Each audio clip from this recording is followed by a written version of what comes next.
Di balik kilau peradaban manusia tersembunyi kisah-kisah kelam tentang kota-kota yang pernah berjaya, namun kini tinggal puing.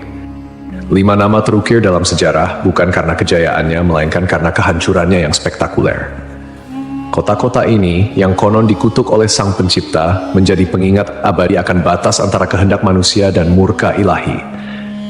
Dari debu dan abu, kisah mereka berbisik, memperingatkan generasi mendatang tentang harga yang harus dibayar atas pembangkangan dan dosa. Mari kita telusuri jejak kota terkutuk ini, yang nasibnya telah diputuskan oleh tangan Tuhan sendiri. 1. Pompei. Pompei adalah sebuah kota kuno yang terletak di wilayah Campania, Italia. Kota ini memiliki sejarah panjang yang dimulai jauh sebelum kehancurannya secara tragis pada tahun 79 Masehi. Pompei telah berdiri sejak abad ke-7 sebelum Masehi oleh suku Ossi. Awalnya, Pompei merupakan sebuah pemukiman kecil yang kemudian berkembang menjadi kota pelabuhan penting di wilayah Napoli. Pompei pun berkembang menjadi kota yang besar pada masanya. Kota ini juga dikenal yang jauh lebih subur daripada tempat lain, karena Pompei terletak di kaki Gunung Vesuvius, sebuah gunung berapi purba yang merupakan satu-satunya gunung berapi aktif di Eropa. Para petani di kota ini banyak yang menanam anggur dan zaitun. Kesuburan tanah ini merupakan salah satu faktor utama yang mendorong pertumbuhan dan kemakmuran Pompei selama berabad-abad. Meskipun Gunung Vesuvius telah lama menjadi bagian dari lanskap kota Pompei, penduduk kota tampaknya tidak menyadari bahaya yang kelak akan ditimbulkannya. Gunung Vesuvius diketahui telah tidak aktif selama berabad-abad, dan pengetahuan vulkanologi pada masa itu masih sangat terbatas. Kota Pompei merupakan bagian dari wilayah kekuasaan Romawi kuno. Banyak dari masyarakatnya merupakan keturunan Romawi, dan di seluruh wilayah Kekaisaran Romawi kuno, praktik prostitusi memang dilegalkan. Namun Pompei menawarkan sesuatu yang lebih. Diperkirakan ada 35 rumah bordil yang tersebar di kota ini. Di Pompei ada beberapa lupanar, dengan yang paling terkenal disebut Lupanar Grande, yang merupakan satu-satunya rumah bordil besar yang ditemukan di sana. Kata lupanare sendiri berasal dari kata Latin lupa, yang berarti serigala betina, istilah yang juga digunakan untuk para pelacur pada zaman itu. Di dalam Lupanar Grande, ditemukan kamar-kamar kecil dengan lukisan erotis di dinding, yang kemungkinan besar digunakan sebagai semacam menu untuk layanan yang ditawarkan di sana. Rumah bordil ini memiliki 2 lantai. Lantai pertama diperuntukkan bagi kelas bawah, sedangkan lantai kedua digunakan oleh pelanggan kelas atas. Jumlah yang tergolong banyak mengingat Pompei hanya seluas 12 km² dengan populasi sekitar 11.000 orang. Untuk menuju rumah bordil, jalanan di Pompei diberi petunjuk arah berupa pahatan falus alat kelamin laki-laki, sebuah tanda untuk membantu orang asing yang mungkin mabuk berat atau tidak bisa berbicara bahasa lokal. Praktik prostitusi biasanya dilakukan oleh para budak yang memasang tarif sangat murah. Bahkan tarif di Pompei jauh lebih murah daripada di wilayah Kekaisaran Romawi lainnya. Dengan membayar setara harga seperempat gelas anggur, setiap laki-laki yang datang ke Pompei sudah bisa memesan pelacur. Pada salah satu dinding aula, ditemukan tulisan yang artinya, "Jika Anda mencari pelukan manis di kota ini, semua gadis di sini tersedia."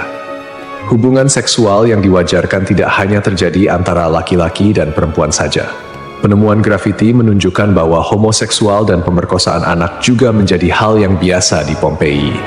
Temuan inilah yang membuat Pompei dijuluki sebagai kota maksiat, terlepas dari arsitekturnya yang megah dan keberagaman karya seninya. Akhirnya, setelah kegiatan maksiat di kota ini semakin parah dan menjadi pemandangan yang lumrah, pada tanggal 24 Agustus 79 Masehi, sekitar tengah hari, terjadilah letusan mahadahsyat dari Gunung Vesuvius. Gunung ini mengeluarkan kolom erupsi yang luas dan tinggi hingga mencapai ketinggian 33 km.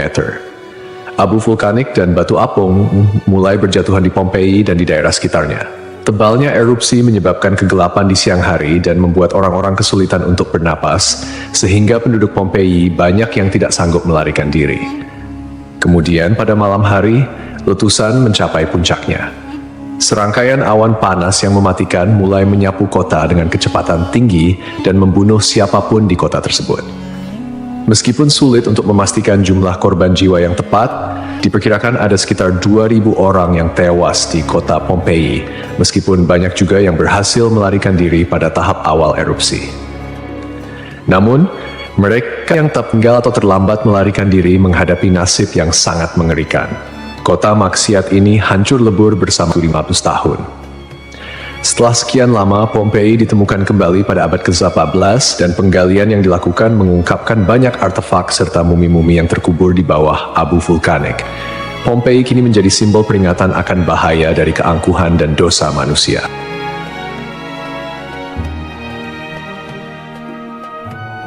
Kisah Desa Legetang. Pada suatu hari di Desa Legetang, warga melihat banyak binatang liar berkeliaran di sekitar jalan desa. Binatang-binatang ini, seperti monyet, kera, babi hutan, dan lainnya, bukan berasal dari daerah tersebut. Setelah diselidiki, ternyata hewan-hewan ini berasal dari Gunung Pengamun-Amun, yang berada agak jauh dari Desa Legetang.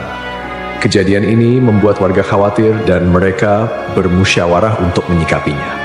Mereka menyimpulkan bahwa turunnya hewan-hewan dari gunung adalah pertanda akan terjadinya musibah besar. Kepercayaan lokal yang menyatakan bahwa hewan bisa merasakan bencana sebelum terjadi mendorong warga Desa Legetang untuk bertindak cepat. Mereka memutuskan untuk kerja bakti membuat parit di lembah Gunung Pengamun-Amun sebagai upaya antisipasi bencana, khususnya longsor. Desa Legetang terletak di dataran tinggi Dieng, Kecamatan Batur, Kabupaten Banjarnegara, Jawa Tengah. Desa ini dikenal dengan tanahnya yang sangat subur, bahkan lebih subur dibandingkan desa-desa lainnya di sekitarnya. Sebagai contoh, jika semangka yang ditanam di desa lain hanya mencapai berat sekitar 6 kg, semangka yang ditanam di Legetang bisa mencapai 10 hingga 12 kg. Setelah parit selesai dibuat, kehidupan di desa kembali normal. Desa Legetang adalah desa yang makmur, hanya sedikit orang miskin di sana. Banyak saudagar kaya yang hidup mewah dan uang sering dihamburkan untuk hiburan. Setiap malam, mereka sering berjudi dan mengadakan berbagai hiburan yang tidak pantas, seperti kesenian lengger yang kadang berujung pada tindakan asusila. Kesenian ini yang hanya dilakukan di desa tersebut menjadi simbol betapa jauhnya masyarakat desa ini dari nilai-nilai agama dan moral. Setiap malam, penduduk Desa Legetang terlibat dalam berbagai bentuk kemaksiatan, termasuk perjudian, mabuk-mabukan, dan seks bebas. Mereka yang tidak terlibat dalam perilaku ini tampaknya membiarkannya, seolah-olah itu adalah hal yang wajar. Beberapa sumber melaporkan bahwa tingkat kemaksiatan di desa ini sangat tinggi, dengan beberapa laporan ekstrem seperti hubungan seksual antara anak dan ibu kandung. Desa Legetang mengalami hujan yang sangat lebat. Cuaca ekstrem ini disertai dengan petir yang menyambar-nyambar dan suara guntur yang menggelegar di langit yang gelap. Tiba-tiba, terdengar suara ledakan yang sangat keras yang dapat didengar hingga ke desa-desa di sekitarnya. Bukan paginya, setelah badai reda, penduduk desa-desa tetangga terkejut mendapati bahwa Desa Legetang telah tertimbun tanah dari puncak Gunung Pengamun-Amun. Tragedi ini menelan korban jiwa 351 orang, termasuk bayi dan balita. Hanya satu orang yang berhasil selamat, yaitu seorang pemuda bernama Suhuri yang sedang berada di luar desa saat kejadian. Secara logika, sulit untuk memahami bagaimana Desa Legetang bisa tertimpa longsoran dari puncak gunung yang jauh dan terpisah oleh lembah serta perkebunan. Penduduk desa telah membuat parit sebagai antisipasi terhadap longsor, tetapi bencana ini tampaknya melibatkan fenomena yang tidak bisa dijelaskan dengan mudah. Ada yang berpendapat bahwa kejadian ini adalah azab dari Allah, karena tidak dapat dipahami secara rasional. Ashabul Ras. Ashabul Ras adalah sebuah kaum yang hidup pada zaman dahulu. Kisah mereka disebutkan dalam Al-Quran sebagai salah satu kaum yang mendapat azab dari Allah Subhanahu wa Ta'ala. Nama Ashabul Ras secara harfiah berarti penghuni sumur atau pemilik sumur. Mereka tinggal di sebuah wilayah yang kini diperkirakan berada di antara Yamamah dan Hadramaut di Jazirah Arab.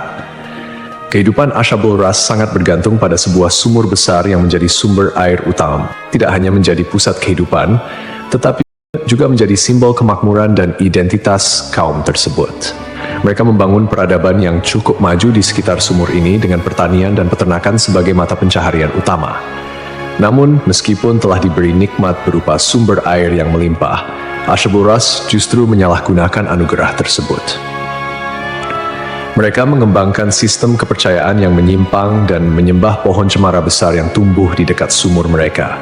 Pohon ini dianggap suci dan dijadikan objek penyembahan, menggantikan Allah Subhanahu wa Ta'ala sebagai Tuhan yang seharusnya disembah. Kemusyrikan Asyabul Ras tidak berhenti pada penyembahan pohon saja. Mereka juga mengembangkan praktik-praktik yang bertentangan dengan ajaran Tauhid, seperti membuat patung-patung yang merepresentasikan dewa-dewa mereka, kemudian melakukan ritual dan persembahan kepada pohon cemara, serta menolak ajaran-ajaran monoteisme yang dibawa oleh para nabi dan rasul. Allah Subhanahu wa Ta'ala dalam rahmatnya yang tak terbatas tidak langsung menghukum Asyabul Ras. Sebaliknya, Allah Subhanahu wa Ta'ala mengutus seorang nabi kepada mereka untuk membimbing dan mengingatkan mereka akan jalan yang benar. Nabi yang diutus ini, menurut beberapa riwayat, adalah Nabi Syuaib, meskipun ada juga yang berpendapat bahwa ia adalah nabi yang lain yang namanya tidak disebutkan dalam Al-Quran. Nabi yang diutus kepada Asyabul Ras berusaha dengan gigih untuk mengajak kaumnya kembali ke jalan yang lurus. Ia menyampaikan risalah Tauhid, mengajak mereka untuk hanya menyembah Allah Subhanahu wa Ta'ala dan meninggalkan penyembahan terhadap pohon dan berhala. Nabi ini mengingatkan mereka akan nikmat-nikmat Allah Subhanahu wa Ta'ala yang telah diberikan, termasuk sumur yang menjadi berkah dalam kehidupan mereka. Namun, meski telah diingatkan, mereka tetap keras kepala dalam kekufuran dan kemusyrikan, bahkan mulai mengancam dan memusuhi Nabi yang diutus kepada mereka. Penolakan ini berlangsung dalam waktu yang cukup lama, menunjukkan kesabaran Allah Subhanahu wa Ta'ala dalam memberi kesempatan kepada hamba-hambanya untuk bertaubat. Setelah bertahun-tahun menolak ajakan Nabi mereka dan tetap teguh dalam kekufuran, akhirnya azab Allah Subhanahu wa Ta'ala turun kepada kaum Asyabul Ras. Azab ini datang sebagai konsekuensi dari penolakan mereka yang terus-menerus terhadap ajaran Tauhid dan ketekunan mereka dalam menyembah selain Allah Subhanahu wa Ta'ala.